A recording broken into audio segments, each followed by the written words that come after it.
Hello guys, आज का हमारा वीडियो है समाज से।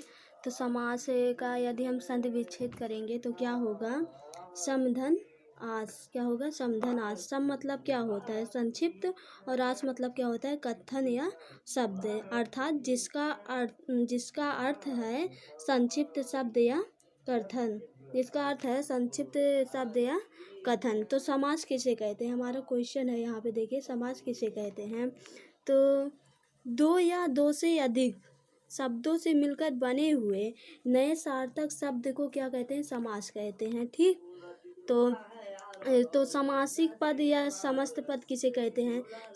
तो नोट पॉइंट में देखिए, यहाँ पे है, देखिए समास के नियमों से बना शब्द समस्त पद या समासिक शब्द कहलाता है। दूसरा क्या है? समास विग्रह किसे कहते हैं? हमारा क्वेश्चन बन सकता है समास विग्रह किसे कहते हैं। तो समस्त पद के सभी पदों को अलग अलग किए जाने की प्रक्रिया को क्या कहते हैं? समास विग्रह या व्यास कहते हैं। जैसे फॉर एग्जाम्पल देखते हैं, जैसे यहाँ पे देखिए, यहाँ पे नील कमल का समास विग्रह क्या होगा? नीला है जो कमल, यहाँ पे देखिए। और चौराहा का क्या होगा? चार राहों का समूह क्या होगा? चौराहे का समास विग्रह होगा। तो समास रचना में प्रायः दो पद होते हैं। पहले पद को पूर्व पद और दूसरे पद को उत्तर पद कहते हैं। समास विग्रह में प्रायः दो पद होते हैं। पहले पद को पूर्व पद और दूसरे पद को उत्तर पद कहते हैं। जैसे राजपुत्र, तो राजधन पुत्र, यहाँ पे देखिए राजधन पुत्र। तो राज हमारा क्या है? पूर्व पद है और पुत्र उत्तर पद है। यहाँ पे देखिए मेन पॉइंट में समास प्रक्रिया में पदों के बीच जो विभक्तियां होती हैं वो लुप्त हो जाती हैं। जैसे राजा का पुत्र, राजा का पुत्र, तो इसमें क्या हो जाएगा? इसमें जो विभक्ति का है राजा का, तो ये हमारा क्या है? विभक्ति है का, तो ये क्या हो जाएगा? लुप्त हो जाएगा। तो इसमें क्या हो जाएगा? राजपुत्र। इसमें का विभक्ति जो है वो लुप्त हो गई है। ठीक है, ठीक। समझ में आया? तो हमारा दूसरा क्वेश्चन है, समास के कितने भेद होते हैं? तो समास के 6 भेद होते हैं। पहला है हमारा, यहाँ पे देखिए, अव्ययीभाव समास। दूसरा तत्पुरुष समास। तीसरा कर्मधारय समास। चौथा द्विगु समास। पांचवा द्वंद्व समास और छठा बहुब्रीहि समास। कितने समास हैं हमारे? समास के कितने भेद हैं? 6।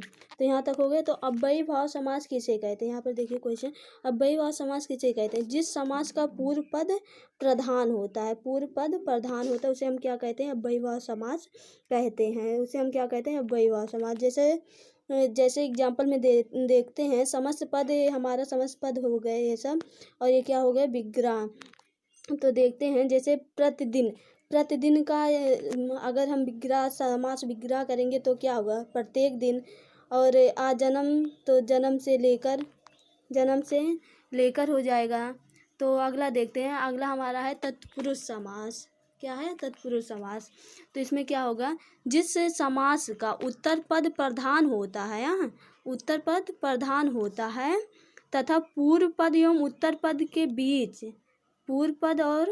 पद के बीच का कारक चिन्ह लुप्त हो जाता है, उसे तत्पुरुष समास कहते हैं। जैसे गगन को चूमने वाला, इसे हम क्या बोलेंगे?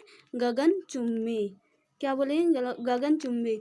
चिड़ियों को मारने वाला, चिड़ी मार, उसे हम बोलते हैं। ठीक है। अगला हमारा है कर्मधारय समास। अगला क्या है? कर्मधारय समास।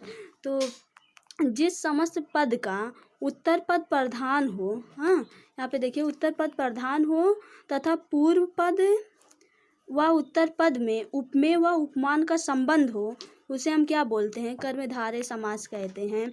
जैसे प्रधान अध्यापक, तो प्रधान है जो अध्यापक, समास विग्रह इसका क्या होगा? प्रधान है जो अध्यापक। और दूसरा हमारा क्या है? नीलकमल, तो क्या होगा? नीला है जो कमल। और तीसरा हमारा क्या है? पीताम्बर, तो पीला है जो वस्त्र, हम उसे क्या बोलेंगे? पीताम्बर। कुबुद्धि, तो इसमें क्या होगा? बुरी बुद्धि। ये सब हो गया। ठीक है, आगे चलते हैं। तो आगे बढ़ते हैं, हम देखते हैं द्विगु समास। चौथा हमारा क्या है? द्विगु समास। तो द्विगु समास है, देखिए चौथा हमारा द्विगु समास है, यहाँ पे ध्यान दीजिएगा। तो जिस समस्त पद का पूर्व पद संख्यावाचक विशेषण हो, हाँ, वह द्विगु समास कहलाता है। इसमें क्या होता है? इसमें समूह या समाहार का ज्ञान होता है। संख्यावाचक होता है और इसमें समूह या समाहार का ज्ञान होता है। जैसे चौराहा, चौराहा में क्या होगा? इसका समास विग्रह करेंगे तो 4 राहों का समूह चौराहा होगा। चौमासा, तो इसमें क्या होगा? 4 मासों का समूह। सप्ताह, 7 दिनों का समूह। हो गया कि नहीं? हाँ ठीक, आगे बढ़ते हैं। पांचों हमारा क्या है? द्वंद्व समास। तो इसमें क्या होगा? यहाँ पे देखिए पांचों द्वंद्व समास। जिस समस्त पद के दोनों पद प्रधान हो, मतलब पूर्व पद और उत्तर पद दोनों पद प्रधान हो तथा विग्रह करने पर इसका समास विग्रह करने पर और लगता हो, वह क्या कहलाएगा? द्वंद्व समास कहलाएगा। वह क्या कहलाएगा? द्वंद्व समास कहलाएगा। जैसे समस्त पद हमारा क्या है? नदी नाले है ना, तो नदी नाले का अगर हम समास विग्रह करेंगे तो क्या होगा? नदी नाले का जब हम समास विग्रह करेंगे तो क्या होगा? नदी और नाले। पाप और पुण्य, इसमें और केवल लगेगा बस। देश और विदेश। दाल और भात। छठा हमारा क्या है? बहुब्रीहि समास। तो क्या है हमारा? बहुब्रीहि समास। तो इसमें क्या होगा?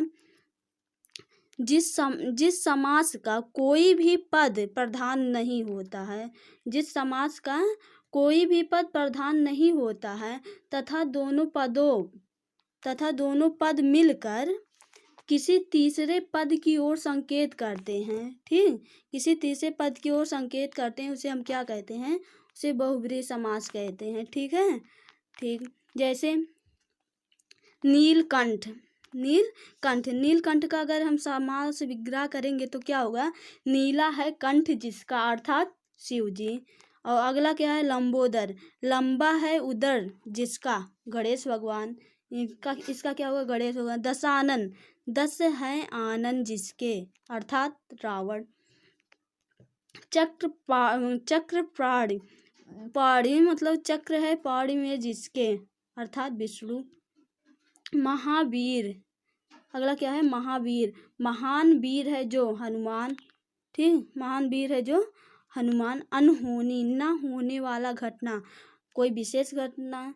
निशाचर, निशा में विचरण करने वाला, अर्थात राक्षस। तो इसमें क्या हो रहा है? इसमें कोई भी पद प्रधान नहीं है, किसी तीसरे पद की तरफ संकेत कर रहा है। जैसे निशाचर, निशा मतलब रात में जो चलते हैं या विचरण करते हैं उसे हम क्या बोलते हैं? राक्षस ही बोलते हैं ना। ठीक, ओके, थैंक